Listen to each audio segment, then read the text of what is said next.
So through a couple of examples here, we're going to get familiar with the intermediate value theorem. So I'm going to keep this theorem handy as we look at the first question. For the first question, we see our function. We see that f of c equals 10. We're asked to use the intermediate value theorem to show that there's a number c such that f of c equals 10. Okay, if we're going to use this theorem, let's go back to what the theorem states. Let's go back to what it starts with. It starts with a function being continuous on a closed interval. Well, if I look at my function here, I have a polynomial function. So it is safe for me to state that f is continuous on some interval. In fact, we know it's going to be continuous for all real numbers. So I'm going to establish that f is continuous for all real numbers, just to be consistent with the theorem.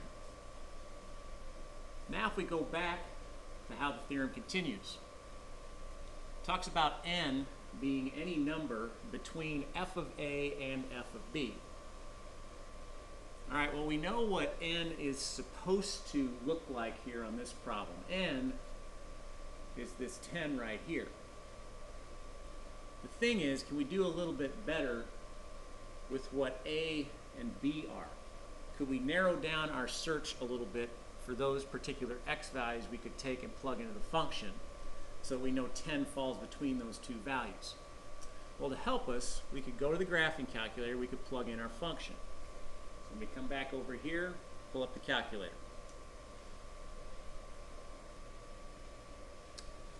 All right, so I got my function plugged in, and now what I'm going to do is I'm going to play with my table a little bit. First, I got to make sure that table's set up right, so I'm going to hit second window to go to the table setup. We go down here to the independent variable, put that on ask, and then I'm going to come back to my table, so second graph. All right, I'm going to start plugging in some x values to help me narrow down this search. So I'm going to start by plugging in, I don't know, I'll plug in -1. I plug in -1 and then maybe plug in 0 and then plug in 1 as a place to start. Let's see what's happening with these numbers I'm getting back. Basically, I'm looking at this y column here. I'm trying to find values that are getting close to where 10's at, and really specifically here trying to surround 10. So far I'm getting a little bit higher. I'm not quite to 10. So let's try 2. Okay, so now I got 6. That's getting closer to 10. If I try 3, okay, now I've passed it. So that's great. I now understand that if I take 2 and plug in the function, I get 6 back. I take 3, I plug in the function, I get 21 back. 6 and 21 surround 10. So I must be trying to narrow down my search for what c is to this interval here, 2 to 3. All right, so I come back over here to the problem, and I summarize these key values that I just found from my table on the calculator. I show that f of 2 equals 6. I show that f of 3 equals 21. And the reason I'm showing that is so that I can show the value of the function when x is 2 is less than my n value up here of 10, which is less than the function value when I take 3 and plug in. So going back to the theorem now, what have I taken care of? I've taken care of this piece right here. So what can I start to conclude? Well, I can start to conclude that there exists a number c on this interval a to b that I just found. And a is 2, b is 3 here on that interval I just found. So let's come back to the problem and let's draw that conclusion. So I could say, therefore, by the intermediate value theorem, there exists a number c on the interval of a to b. Again, a is 2 here, b is 3. So I've narrowed down my search for what c is to some number that is between these two numbers.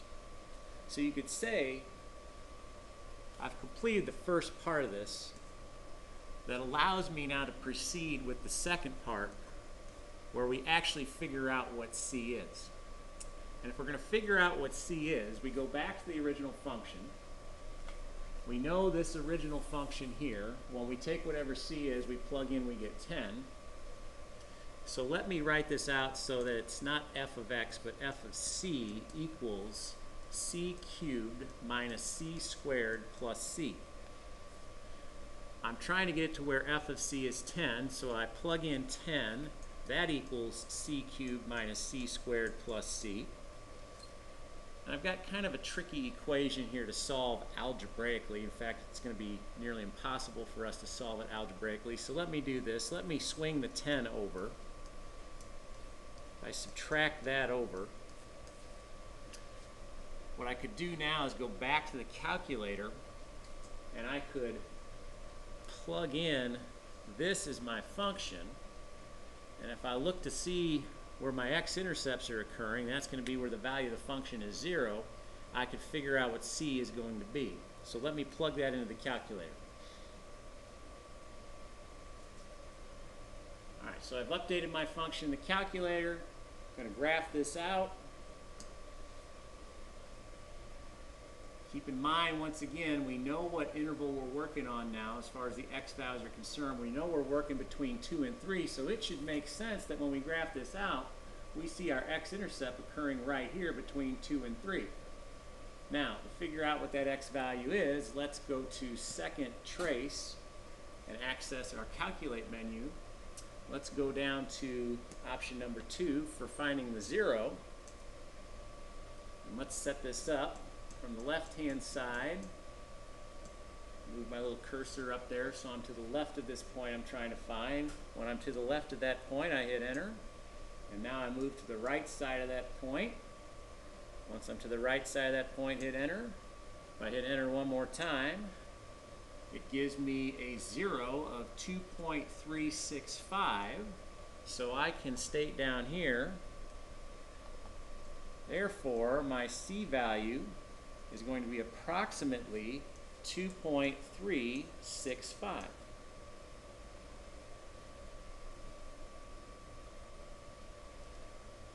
So we've been able to, through this process, figure out what c is going to be under the parameters described here in the original question, as well as show how the intermediate value theorem justifies why this answer of c is our answer.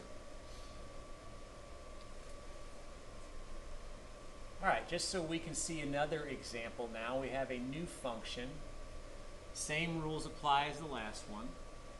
Here we're trying to figure out what c could be, where if we plug into this function we get -1 back. So in order to use the intermediate value theorem, kind of like we saw in the last question, we basically broke it up into 2 parts. So let's establish this as part A. And we began with the last question by saying that the function was continuous on an interval. Here I'm going to state the same thing. F is continuous. It's continuous on the interval of all real numbers, and we know that because, once again, we're dealing with a polynomial function here. So just like the last one, for this next step, we'd kind of like to narrow down our search for where c could be as far as the interval it relates to. So let's take our function here, let's plug it into the calculator. Alright, so my function's plugged into the calculator, and now we're going to go to the table just like we did on the last one, and don't worry about those values still being there from the last one. In fact, if they help, go ahead and use them. Remember, these values have been inserted into the new function that we just typed in. Now keep in mind where we're going here. Our n value to focus in on. Our n value idea is right here. It's -1. So let's see how these y values relate to -1 on my table. Well, if I plug in -1 and then proceed from there up to 3, well, these numbers, they seem to be getting a little too big. I'm trying to get to -1 there, so we're going to have to reverse our process just a little bit. So maybe I'll do this.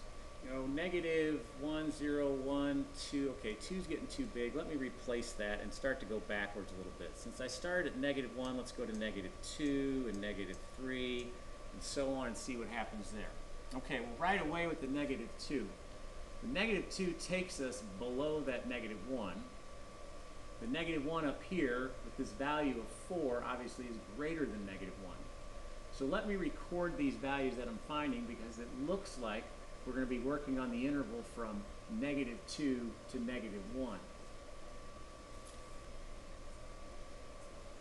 Alright, so I've recorded my values from the table that are helping me to narrow down my search for the interval that I'm working on, the interval that I know C must lie on.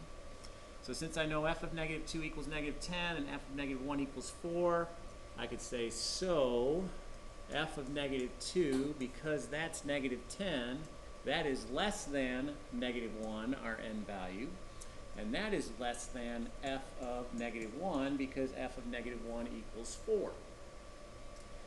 Now that I've shown this, I can draw the conclusion that by the intermediate value theorem, there must exist a number C on the interval of -2 to -1, and I could even go as far to say where g of C equals -1.